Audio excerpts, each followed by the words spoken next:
এক গ্রামে বাস করতেন এক বৃদ্ধ। তার কুটিরটি ছিল খুবই সাধারণ, কিন্তু সেখানে যেন এক অদ্ভুত শান্তি বিরাজ করত।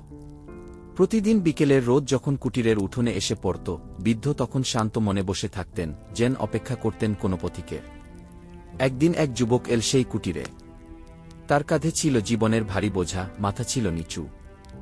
যুবকের বিষণ্ণ চোখ দেখে বৃদ্ধ বুঝতে পারলেন সে কোনো গভীর কষ্টে আছে। বৃদ্ধ আলতো হেসে তাকে বসতে ইঙ্গিত করলেন।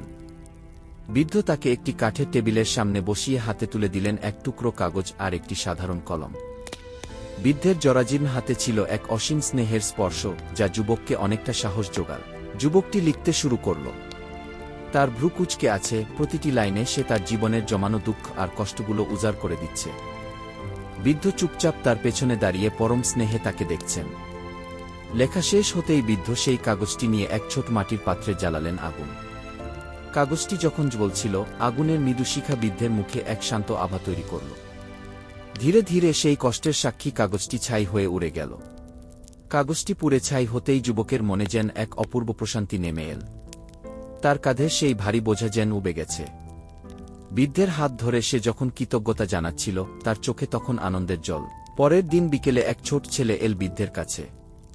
কৌতূহলী চোখে সে জিজ্ঞেস করল, দাদু, আপনি তো কষ্ট পোড়ান, কিন্তু আপনার নিজের কষ্টগুলো আপনি কার কাছে নিয়ে যান? বৃদ্ধ মৃদু হাসলেন। তিনি আকাশের দিকে হাত তুলে বাতাসের দিকে কিছু উড়িয়ে দিলেন।